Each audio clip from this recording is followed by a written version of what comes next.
Hello and welcome to the relatively bright December sunshine. I don't really have any homey updates or anything today. Things have just been sort of ticking along, and so I might as well just jump straight to the books. First one here then, A Man of Misconceptions by John Glassie. This is about this guy here. His name is Athanasius Kircher, whose name means Great Church. And I've mentioned Athanasius Kircher before because he was the man who described the cat piano. So when I talked about cat pianos, he was mentioned there. And he says he saw one made. And I said in the video there probably never has been an actual cat piano created. And the fact that he says he saw one lends weight to the fact it probably never existed. Because the man of misconceptions, you see, he was literally born, I suppose, on the wrong side of history. He became the greatest scholar of a tradition that was dying at the time he was born. So he was born in Germany during the 30 Years' War. He was raised a Jesuit. He attended Jesuit colleges. He was chased out of towns during the 30 Years' War as the various provinces and things of the Holy Roman Empire were changing hands between Protestant leaders and Catholic leaders, and then there were uprisings and all sorts of things going on. Very unlucky man. He fell into a horse race and should have got trampled by a horse but didn't. He fell into a mill pond and should have got mushed up by the mill wheel and didn't. He was chased out of these towns. At one point he tried to cross some ice and the ice broke away and he floated down, I think it was the River Elbe, on some ice. Anyway, he ended up in Rome, where he studied and tried to become essentially the master of all knowledge. Fact is, though, the tradition of knowledge that he was working in was this very sort of text and theory heavy tradition without testing or experimentation and stuff like that. So what you did was you analysed texts and you came up with theories based on text, and you used other texts and other ancient authorities to prove or disprove your theory, and especially then if it fit a moral or a religious or a greater sort of thematic purpose.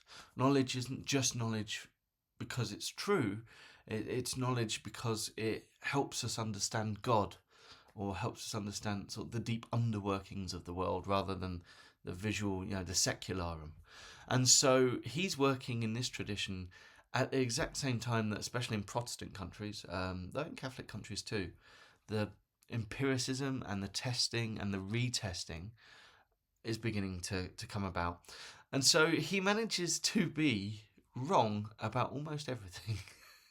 So he was one of the greatest sort of holders of knowledge and disseminators of knowledge. He wrote these huge long books about all these different subjects, music and geology and geography. He wrote this whole sort of guidebook to China and all of this, and he compiled all these current theories. He was very big on magnetism. He thought that magnetism was a sort of a godly force that held the world together, almost like the force in Star Wars, and that the sun was a big magnet, given its magnetic life to the earth and all this kind of stuff. He believed that there were huge empty sort of, not an empty globe, but one riddled with these big sort of chasms and holes in which lava and waters, so all the seas are connected underneath and all the volcanoes are connected, and the waters and the lavas sort of balance each other out to create a stable world, or a mostly stable world that occasionally erupts and stuff. And so he's wrong about pretty much everything. He accepts the tarantella. This is great. So there's a belief in a spider called the tarantula, which is not the big South American hairy beast. That was named after this other supposed spider.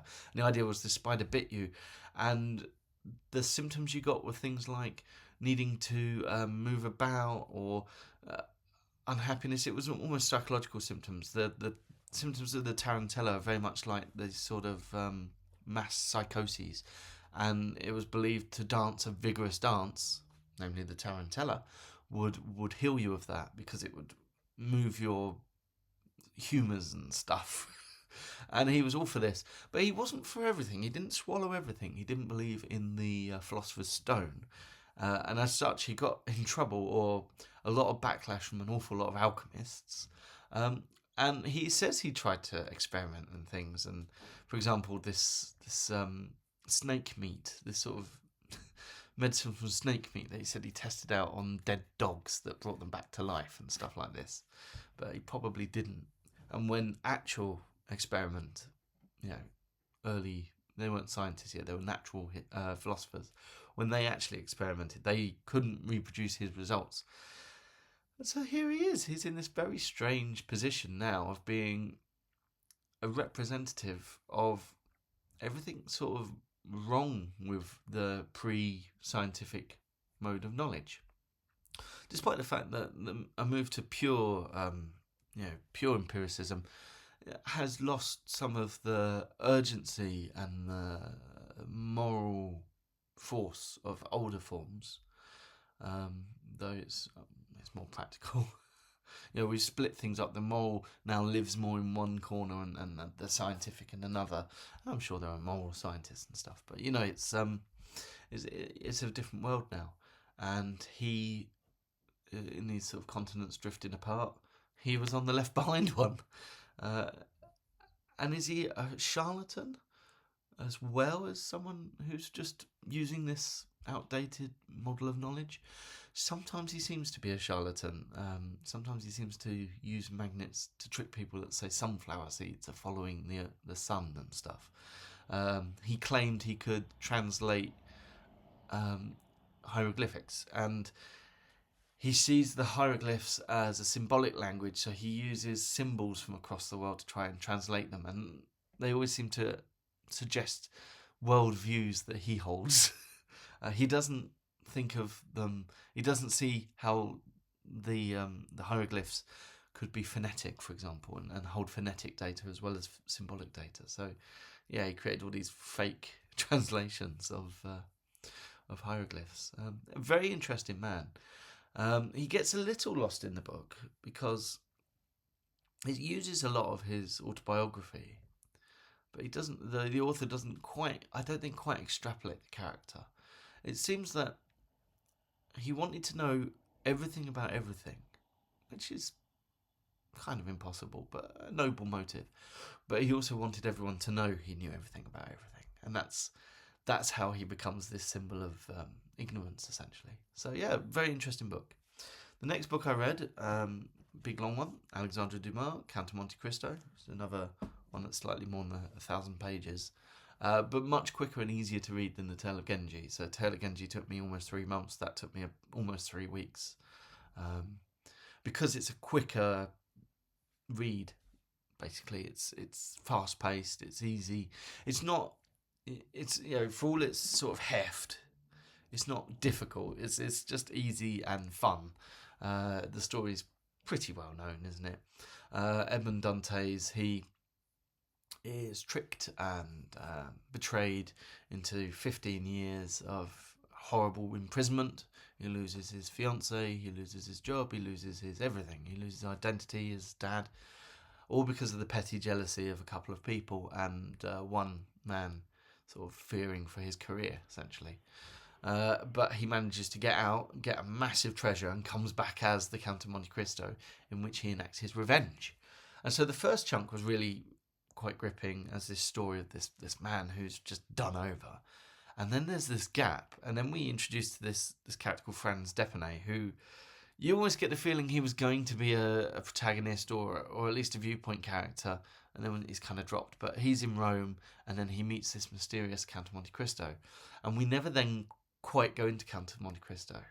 We always see him from the outside. So when he was Edmond Dantes, we were sort of with him, but as the Count of Monte Cristo, he's this separate figure. I'm watching a TV series of it that's on a free streamer called You, and they did the first part really well. I've been watching it after I read it, but when he's come back as the Count of Monte Cristo, they don't get it because he's still Edmond Dantes. He's still this. He shows weakness.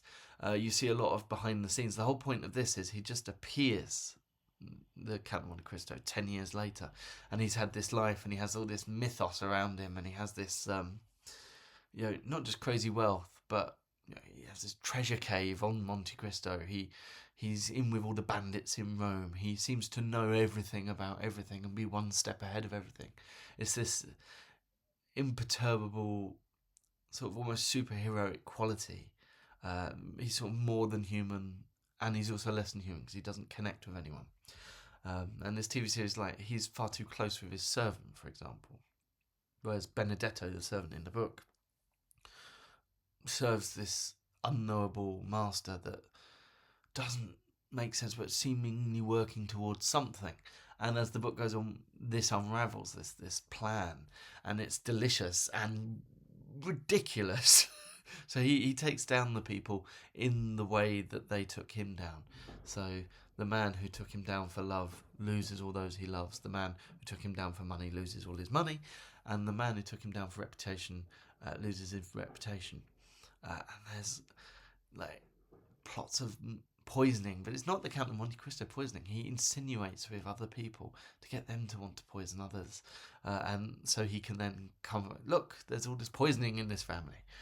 Or there's this one bit where he goes to the telegraph and he bribes at great expense the telegraph operator to do the wrong message, so that the investor guy is going to invest in the wrong thing to lose him a chunk of money.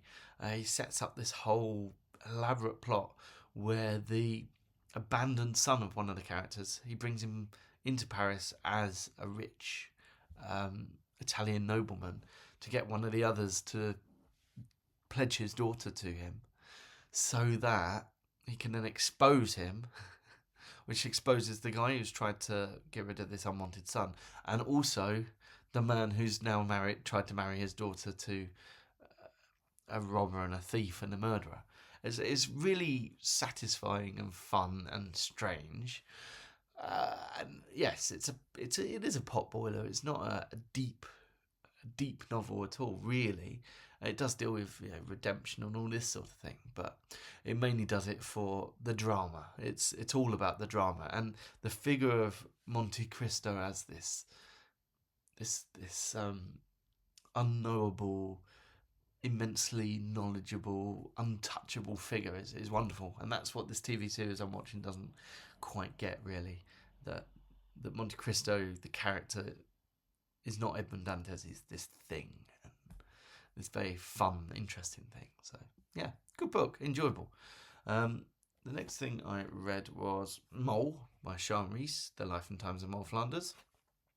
Wasn't quite sure what this was going to be, actually, because, well, Moll Flanders is fictional, so was it going to be another fictional biography, but like retelling, saying it's, this is the real Moll Flanders? Erica Young did one of Fanny Hill, this is the real Fanny Hill. Or was it going to be a group biography of women whose stories were like Moll Flanders? What was it going to be? Well, what it turns out, it's using Defoe's Moll Flanders to have a very big overview of the life of women, using each chapter of Moll Flanders to talk about a different aspect. And the first thing it says is that everyone gets Moll Flanders wrong. She's not an 18th century girl. So the one I reviewed on here, Alex Kingston, which I very much enjoyed, has her in the 18th century. But Moll Flanders isn't. Moll Flanders is in the 17th century. In the book, she's 70 narrating her life, and it's in the 1680s or something. So she's actually grown up in Charles I's England and the Civil War and the Commonwealth and then the Restoration. This is the period she's growing up in. It's not Covent Garden, bawdy houses and things. It's a much more puritanical era. And it goes into a lot about how transportation worked, the changes in that, the fact that it was almost a financial deal, that children were kidnapped to be transported, and how they were received in America, and the kind of things they had to do, and the very abysmal life expectancy. And it uses Moll to talk about, this is the world of cut purses, and Moll cut purse is a fascinating character, the real Moll cut purse. Or it talks about this is how marriage cons worked, or this is the laws of bigamy, or this is how the what's the word I'm looking for? The townships in America spread, and things like that. And it's a very interesting book in that sense. It does this wonderfully wide history but using the story of Moll Flanders to focus it in and give it structure. And I think that's a good idea. I think there should be more of these. I think Defoe's quite a good author to do these with because of the way he does have these sort of buildings, Roman, one character exploring different areas and things. And it led me to read another Defoe, but I'll talk about that in the next video because I finished it on the 1st of December, so it doesn't count for this video. The last thing I read on ebook. It's called 50 British novels we could do about. It's the trouble with it being on ebook. I can never quite get what it's called. Hang on. Come on. 50 works of English literature we could do without. Though I think it also said 50 works of English and American literature we could do without, because there are Americans. So it's by 3 people. One is called Brigid Brophy, one is her husband Michael Levey, and another is another guy I can't remember. I went to this because of Brigid Brophy. She is the origin of the quote, something like, the most interesting things in life are sex in the 18th century. A quote that was good fun and I liked. So I thought, well, I'll find out about her. And I found that she and some people had written this book about, essentially it's an iconoclastic take on the canon. But it came out in 68, 69, I think, late 60s.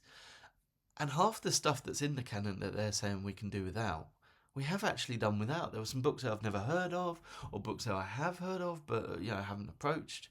So they were kind of right on a lot of it, even though it's a bit of they're trying to be kind of gleefully cheeky, or we're going to attack these, but a lot of them haven't survived even to now, and the ones that have, they attack. So, for example, they attack Hamlet, and they're not saying Hamlet's bad, because they can't really.